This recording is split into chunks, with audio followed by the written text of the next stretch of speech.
Jake the dog and Finn the human, the fun will never end, adventure time. Hit the vocals there now. Shut the fuck up. Robotboy aired on Cartoon Network in the early 2000s, first airing in my homeland of the UK from November 2005 to September 2008. And this is basically a no-brainer, because the best things drop in the UK first. Now, Robotboy was one of the shows that in my opinion had the perfect balance of humour and action, which made it a real enjoyable watch as opposed to shows like Uncle Grandpa, which I was never really too fond of as a kid because there just wasn't any substance to it. It was really just a more acoustic version of Clarence. So before we dive into the important robot characters of Robotboy, I just want to quickly run through the non-robot characters in Robotboy. And this is more for people who have not watched the show, since these characters play such an important role in these robots' development as a character and their purpose for being in the show. Tommy Turnbull is basically Robotboy's human anchor throughout the entirety of the show. He's the one who's entrusted to take care of Robotboy through Professor Moshimo, but we will get more into that later on in this video. Tommy has two friends that support him throughout the show, with one of them named Gus. Gus was personally my favourite character growing up because he was just a funny guy. In the show, his character is essentially the annoying, ignorant friend that was used as comic relief for the viewers, often being the root of problems. The other friend of Tommy's was named Lola, and if I'm being completely honest with you, this character is so forgettable. For me, she never really had moments within the show that you look back on and reminisce about. Lola was a smart, confident one, and in many aspects the equal to Tommy, as they had many common interests. But honestly, I don't know if someone remembers her for anything. Write it down in the comments, because to me she was just lame. Professor Moshimo is the creator of these robots, but it was a little weird if you ask me, but I'll get into that later on. Dr. Kamikaze is an old Japanese male that terrorizes these kids throughout the show, trying to get a hold of Professor Moshimo's creation. And now that I'm older, to really understand the meaning behind his name, I don't know what the writers were smoking naming a Japanese man after one of the most notorious events in World War II history. And lastly we have... what the hell? Yo bro, why is Tommy's mum on this list? She's not important to the show. You don't remember, dude. Huh? What did I say? You said she had the fattest, most juiciest ass that you just want to dribble. Yo. Forget that. Robotboy was created by Professor Moshimo for the purpose of being the ultimate battle robot. However, Professor Moshimo was afraid that evil people such as Dr. Kamikaze would want to steal his creation and use it to take over the world. So he decides to send Robotboy to Tommy in hopes of this not happening. But here's where my problem lies with Professor Moshimo. You sent a war-able battle machine that's capable of destroying full-blown cities to a 10-year-old. And not only that, you made this thing run on AA batteries, with one of its only weaknesses being a puddle of water. And it's like I can already see the comments, bro. Flipping nerds. But putting that aside, in season 1 episode 1B, it starts off with Tommy and Lola disassembling Robotboy to clean him. But Gus being Gus walks in and accidentally knocks over the workspace, scattering Robotboy's parts everywhere. Tommy eventually ends up reassembling Robotboy, but realizes that a part of his is missing. So he gives Professor Moshimo a ring to inform him of what just happened. But little did they know that Dr. Kamikaze was spying in on them and learned this. The trio arrives at Professor Moshimo's lair and greets his baddie fiance, who's at least like 30 years younger than him, and with a hairline that starts at his ears. I don't know how he bagged this. Dr. Kamikaze ends up locating the lair, breaking in, and causes chaos with his gang of one-eyed Yeti goons. But no worries, Professor Moshimo has this impregnable defense mechanism that shields everyone for the time being, so he can finish repairing the robot. Well, Hey! What's this button do?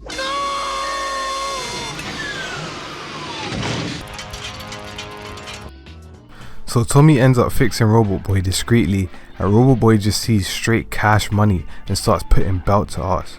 But the important thing about this episode was that this is where we get to see super activated Robotboy for the first time, which is a key part of his design, that is activated when he's in danger or needs to use it for extremely strenuous tasks. Now here's a part of his lore that I won't spend too much time on, but I still think it's relatively important.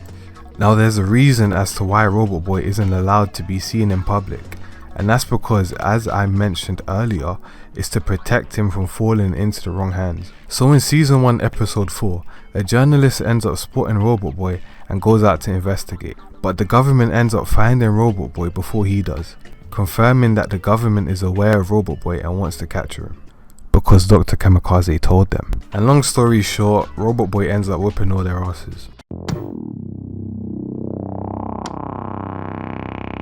In the episode titled Robot Man, we get to see another one of Professor Moshimo's inventions, who was meant to be an upgraded version of Robotboy, and this dude's an absolute unit.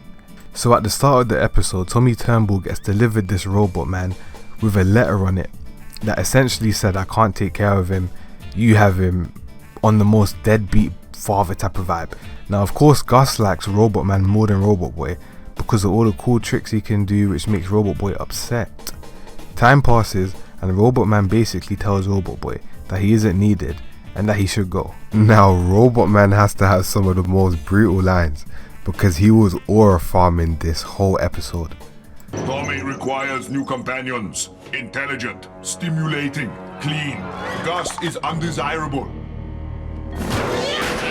That's it. No one bends the G-Man. Tommy and the trio then seeks out to find Robotboy, and Robot Man was having none of it, so he's itching to wipe Robotboy off the map. And out of nowhere, Professor Moshimo appears in the form of hologram and turns off Robot Man, but Robot Man said, "Nah, I'm the captain now."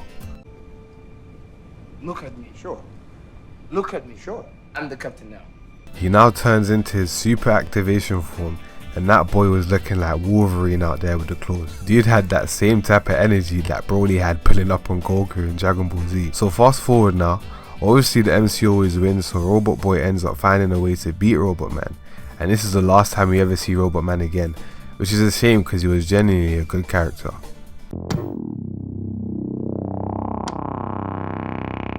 In season 1 episode 7, the episode starts off with Professor Moshimo calling Robotboy through a transmitter to download some new software, in which he informed him that he has an older brother. And it's here we get a brief insight on Professor Moshimo's past that runs through the story of him creating his first robot after recently leaving the academy he attended. This robot was named Protoboy, who's essentially an earlier version of Robotboy, but the issue, however, due to Professor Moshimo's lack of knowledge at the time, the prototype lacked a sense of humanity, which led him to oftenly be vicious and unruly. Eventually, probably soon, the world will recognize you for the pitiful disappointment you are. You are not worthy of my respect. You are not a god. You are simply bad product. So now Dr. Kamikaze ends up stealing Protoboy and rewires Protoboy, turning him evil, and he starts to go rogue. Dr. Kamikaze's sidekick, who I forgot to mention earlier, defeats Protoboy and rips out his wires, disconnecting his consciousness. Professor Moshimo now ends the call in a rather unusual manner. I'm afraid I must go. Mew Mew and I have a top secret experiment to... Robotboy is now curious at the fact that he has a brother and sneaks into Dr. Kamikaze's lair to find Protoboy, rewire him, and explain to him that they are siblings. And it's here where Protoboy rejects the idea of them being brothers and starts to destroy the city. So long story short, Robotboy stops Protoboy, he introduces him to Tommy, Protoboy has a head loss, and they end up duking it out in the streets of San Francisco. But this isn't the last time we see Protoboy. We see him in 2 other episodes trying to exact his revenge on Robotboy and Professor Moshimo, which we will get into that later on. The first time we ever get to see Robot Girl is in the episode Robot Girl, in which we learn that she is another one of Professor Moshimo's creations. But nothing too entertaining happens in this episode, so I'm just going to skip it altogether and move on to a later date. In the very last episode of Robotboy, something comes out flying out the sky and drops in land.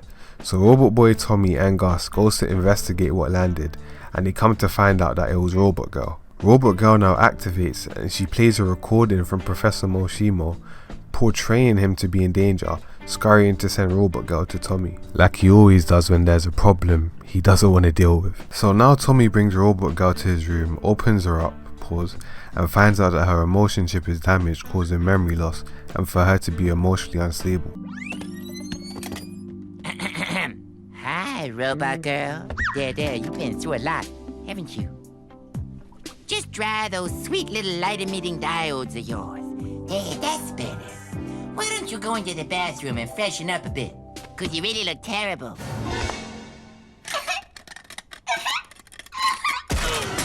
Lola now appears comforting Robot Girl, allowing her to take them to where the professor is.